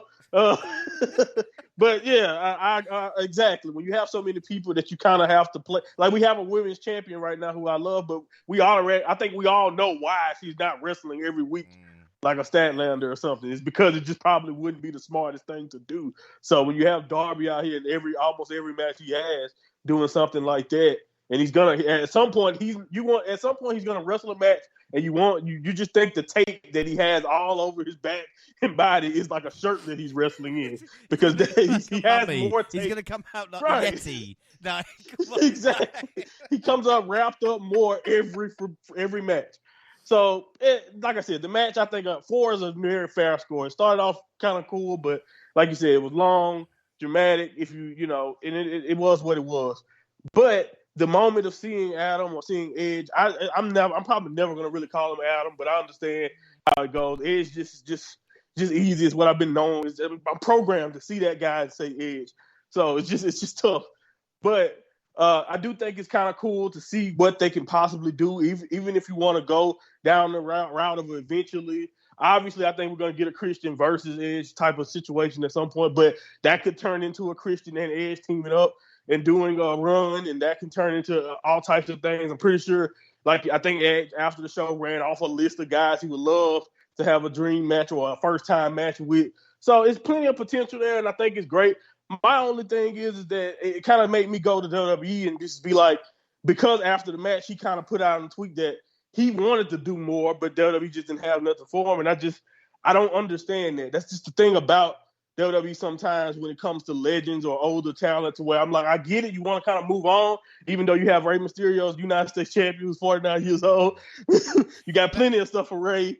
You know, you got plenty of stuff for AJ still, but you got nothing for Edge. I don't believe you have nothing for him. But whatever, that's on them. It's fine. I don't have a problem with it. It's just, I'm always just baffled at times when someone comes off and they say they can't come up with anything for someone like Edge. That's all I got. But I do love the fresh opponents for Adam. No, I think you bang on about that. But I think the thing is, and again, not defending WWE, but it's the what he's going to get paid compared to how often be used and anything like this. I just don't know. Well, again, we'll see what happens, because on Dynamite he said he's going to be there for like 8 fucking years. So we'll see how long. Yes, he said he has a future. So yeah. He's not. He said he's not walking out of. He's not. Even though he thought about retirement, he also said he want to be here in 12 years from now. So we'll see. So who knows? As for the match, Gina didn't get your score out of 5. So what was your score? It can have a 4. Yeah, I'm gonna give it a 4.5. And predictions. Well, we all went Darby Allin. Apart from, I had to check this as well, and I couldn't believe it. Gina. G-Site. Gina went Christians, which means she's done it again. In final scores, it means James on 11, Jaxie Monty on 12, Gina on 13. Gina wins. Gina, did you win? But only one wrong on a 14-match card. You know? Insane. I can't. The G site is real. It really is. That's impressive. I'm also just pissed off. I literally was one off. If I'd have also just gone Derby, then I would have been on the same. So I was so bad. You didn't. Shut up, Jake. Shut up. Shut up. Shut up. You didn't. Gina did Man. it. Get in there, Gina. I've never been so happy that Jaxie lost. The true feud is between you two, we for are sure. striking But I'm just distance, happy so to that's take fair. the crown like the true queen I am. Yeah. Well, I was going to say, and I don't know what anybody else thinks, and again, Jaxie probably told me to go fuck myself, but Gina, I think just one wrong on a 40-match card might deserve a bonus point, but it would be down to Monty and Jaxie. So, I mean, you can argue. I mean, Hold on, where she is on the list? Hold on. If this was you, James, you ain't getting nothing. You right behind me, so you're right behind me. So where is Gina on the list? You don't know? Where is he? All right, she's 4 points behind at the moment, I think. Oh, okay, yeah, definitely. Yeah. Bonus point. Go ahead. No. Screw it. Yeah, sure. Fine. Definitely. Yeah. I guess Jaxie's happy with it as well. Yes, I agree with that too. I Right. appreciate it. There we go. Yeah, there we go. So we'll add a bonus point to the prediction leagues. So before Fastlane, Gina leads the WWE 1, 5 points to James and Monty on 4. Jaxie's on 1. I don't know if I've mentioned that or not. Wow. I don't know if I have. All right. Bonus You league. have. Oh, have I? Right. Bonus league, Monty on 16, James on 15, Gina now on 13, Jaxie on 11, and AEW, Jaxie's on 4, and behind her is Monty, James, and Gina, all on 3. That's so three. It means with our last AEW Full show, gear. Full Gear, next month, we could all win the league. But Jaxie, you are guaranteed the league win no matter what. So congratulations on that at the moment as well. Yeah. I mean, at least I got that. Me, but as you rightly continue to point out, I have a lot to go. So there's definitely going to be some New Year's resolutions that take place, and I need to really up my game when it comes to WWE. Yeah, well, we'll see what happens. Like I said, with predictions, but overall, then I think it'd be fair. Well, actually, I'm not sure. Match of the night for everybody. I'm going to say Bryan versus Zack Sabre Jr. Unless anybody wants an argument. I agree. Nope. Yeah, perfect. MVP of the night for me is Swerve. Jaxie, who's your MVP of the night? Yeah, I went Swerve as well.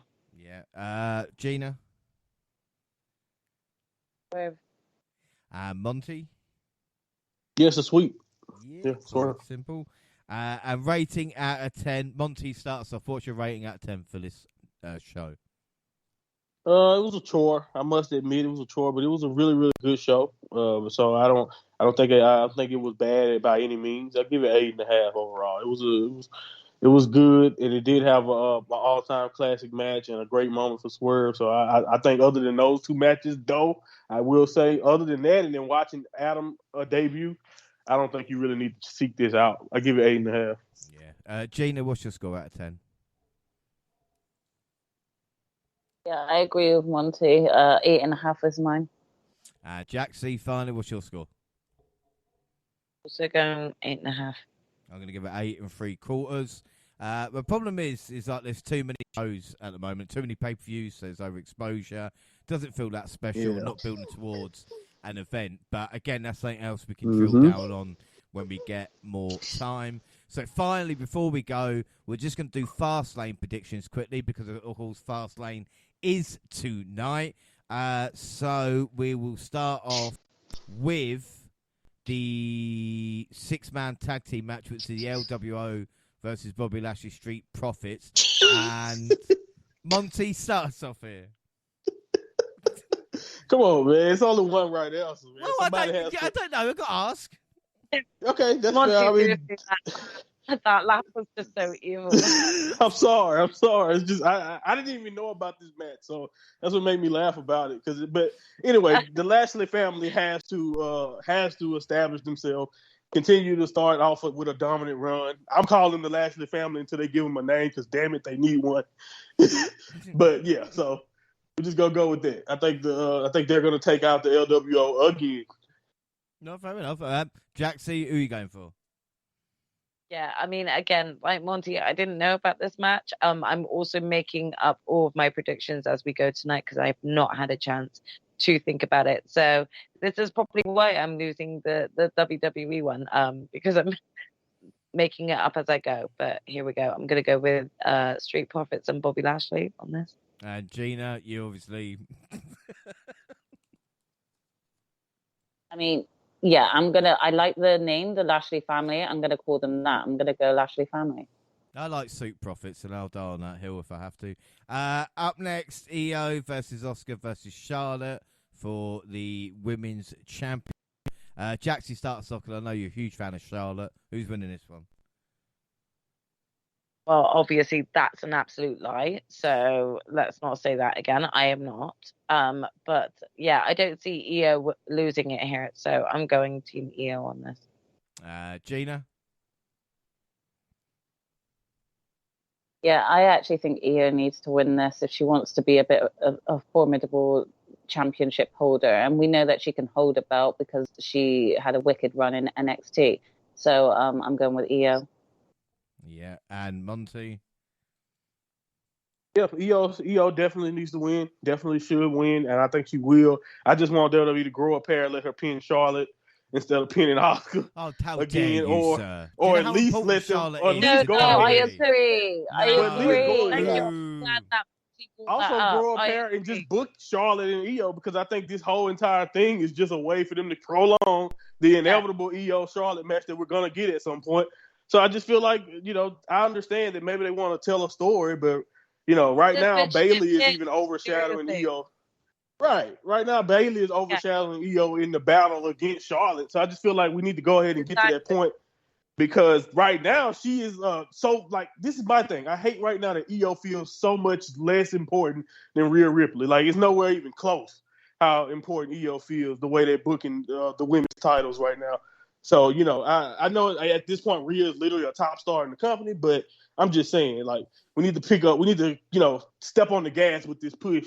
And I just hope WWE goes ahead and just finally let EO get a big victory over someone like Charlotte to really get this run going. Yeah, so we're all going to go EO there. The World Heavyweight title is on the line. Last man standing, Seth frickin' Rollins versus Nakamura. Gina, will Nakamura finally get the job done tonight? You know what? I'm going to say yeah. I'm going to risk it, and I'm going to say yeah. I think, Seth has had a good run. He's a popular guy. I think he can afford to take a loss, and he's held the belt for quite a bit now. So I think it'll be quite refreshing, this chasing that Nakamura has been doing. I think the payoff needs to be he wins it. So I'm going Nakamura. The panic of the other three of us. The three of us now go, a minute, why has Gina got Nakamura? Maybe I should go Nakamura. No. What's happening here? I need for you guys to do that. Definitely not. But I'm just going to risk it. Jaxie, what are you going to do? You going to copy? You know what, James? I'm not going to copy, but I am taking a risk, because I actually think that Damian Priest is going to cash in, and I think he's going to come out the winner. So I'm going to go Damian Priest. Right. Oh, that's juicy. Mm-hmm. Monty, how you going to follow that, huh? How you going to follow that? What a risk. I must say, that is a risk. I'm going to follow it by playing it completely safe. Seth Rollins is going to win. As much as I would love you guys to, not necessarily about the Priest, but hey, it is what it is. It is what it is. Monty, you got to remember, I am at the bottom of leave Right. WWE. Do what you have to do. I got You're not nothing gonna. to lose. So what? Boys. You think you're gonna get bonus WWE points for saying No, or but why? something like? But You'll why get not nothing take for the me, risk sir. when Nothing. Good day, sir. Good day, sir. But why not take the risk when I got nothing? Because mostly because I don't believe it's gonna happen. That's really all. That's the only. Well, That's the simplest I'm reason. looking forward to proving you wrong tonight. Whoa. Jaxie, Hey. you can't take everybody on, all right? You can't Right? calm It's like, oh my Hey, goodness. wait, I might You have turned into a bout MJF. of the G site, you know. And she said it's like a safe bet too. Like you're talking about this like you just scared. I feel like I'm having a bout of the G site, okay? Okay. And I feel like this is what the outcome will be. And watch, when we review this and this actually happens, y'all can all apologize. I didn't say anything about your pick other than the fact that I'm playing it safe. But that's fine. That's fine. That's fine. Whatever. I'll apologize. If it goes exactly how you said, I will apologize, even though I said nothing wrong to begin with. I would say No, because you're Seth really Rollins, you're making me doubt my decision. well, I'm gonna Michael say, Cole keeps quoting CM Punk for some odd reason every time Seth CM Rollins Punk pop returns, up. cashes Yeah, in. so Do not do that. Do not do that. I did. Please do not. What we're I gonna don't have? think Seth's losing, man. No, I've got Unfortunately. Seth. Yeah. I thought about a priest cash-in. I did think about that, but because you've done that, Jaxie, I'll leave. So I'm just going to go Seth straight up. Next match won't cause that much controversy, I don't think. Yeah. John Cena I hope and not. L.A. Knight, Yeah. versus Jimmy Uso and Solo Sikoa. Monty, this is a pretty safe bet, I think, with this matchup. Yeah, man. I think the delusional tribal chief that Jim Uso has become, he has to take this pinfall here to tell a great story when Roman returns and kills him for all the shenanigans that he's been putting the bloodline in. And just, I don't even know if he's even really in the bloodline. Like everybody, they keep talking about like he really is back, but until Roman tells that he's back, I just like he's still on the outs in my opinion. And so because we know how it is with Roman, he's kind of on a whim, even if he is talking on the phone to Paul or whatever they want us to believe. But yeah, I think Cena, LA Knight, I think this will be a big win for LA Knight. You get him to pin Jim Uso here in this situation. And I just think it'll be this is the match where I think the babyfaces should prevail in this situation. So yeah, I'm going with LA Knight and Cena. I think they'll pull it off. Yeah. Gina, what about you? Which way? I think faces look pretty strong bets at the moment. Yeah, I mean, with the way they're pushing LA Knight and Cena, and like all the ambushes backstage as well, that the bloodline have been dishing out is like they need that. They need to get retribution, really, not just for themselves, but for AJ that they took out as well. So I think it's pretty silly not to go with them for this win. So yeah, I agree. Yeah. Jaxie, you obviously gone for Uso and Solo. I would. Right, Solo P and Cena. Huh? No. I mean, if you did that one-on-one, like I actually would see Solo take pin and Cena. But in this tag match, I do see the faces prevailing here. Yeah, I think it'd be a pretty certain thing. I've talked about that being the main event of the night, but the last match, because there's only 5 matches at this moment in time on Fastlane, which is going to be so great to review it when we get a chance. Undisputed WWE Tag Team Championship match, Finn Balor and Damian Priest versus Cody Rhodes and Jey Uso. Go on, Jaxie. Which way is this going? Yeah, I see the Judgment Day winning this one. I feel like this is going to be sort of a Damian Priest type night, Judgment Day type night. As you said, there's not really much going on at this point in terms of like the amount of matches. So I think that like Judgment Day will retain here. I don't see Jey and Cody winning the belts here. Monty?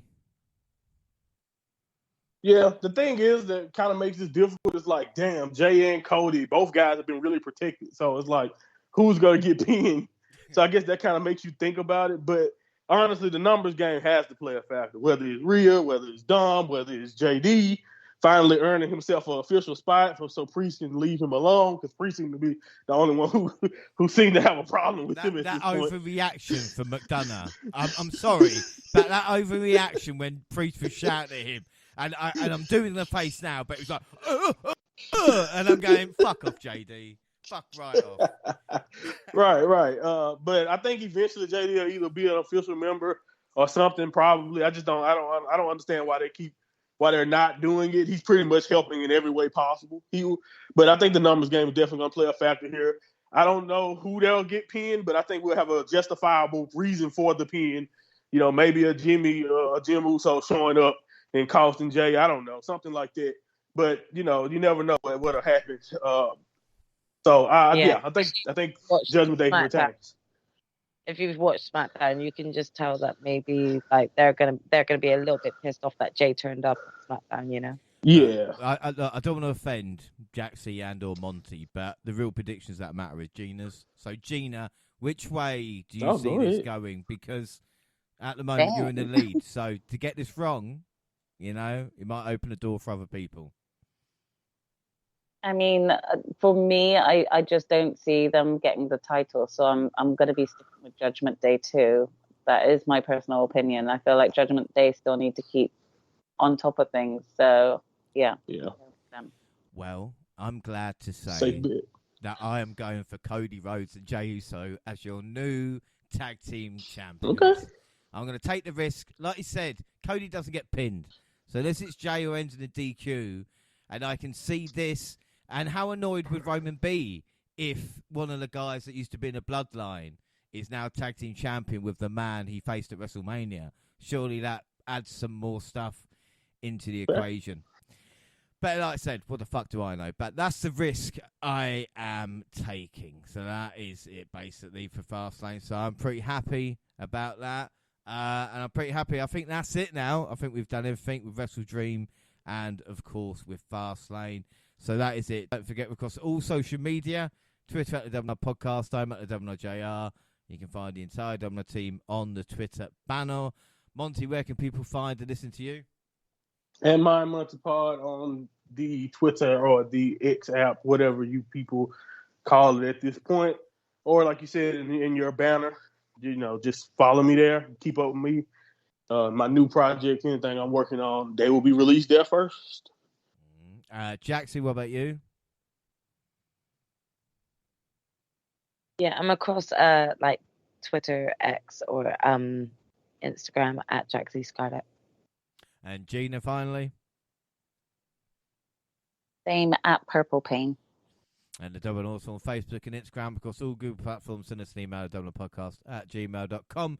YouTube, another podcast with all latest clips and podcasts at the same time. YouTubers do SoundCloud on your phone. Also Spotify and iTunes, where you can download, subscribe, rate, and review there. So that is it. Our next episode, well, if it's all right with you guys, Fastlane will be in 2 weeks' time. If that works out. Because next episode, next week, it is time for Impact Catch-Up. So we will be taking a break from WWE just for a week, just to do Impact, because we've got Bound for Glory and everything else coming up. But until then, I've been James Rowlands, and I was joined by the fantastic Jaxie Scott. Now, Jaxie, you think, you know, all this between us is just banter, but, you know, I really do think you and I got a problem with each other, you know? I mean, you know, there's going to be one day where it just all blows up, and it will probably be on here and everyone will witness it.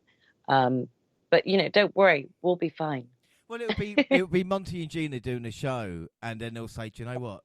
Jaxie and James just had a fight backstage. Looks like he's grabbed him around the throat. Jaxie's like, I want to fucking quit.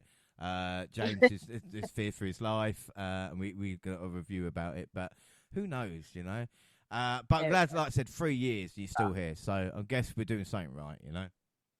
Exactly. You know, it's been fun, and we'll catch up in 2 weeks and, you know, prove how right I was about my Damian Priest prediction. Yeah. Also the mind Wow. of Monty. So I'm giving you a week off, Monty, basically. Unless you want to do Impact next week. It's up to you. Never. No way. Nothing extra. I don't need any more extra wrestling to watch. I'm good. Yep. Excellent. Yep. Well, that's not awkward. No. And of course, the genius of Gina, the prediction queen at this moment in time. Can anybody stop her? I guess we'll find out at Fastlane, you know? We shall see about that for sure. Yes, we shall see, shan't we? Until then, thanks, everybody, and bye.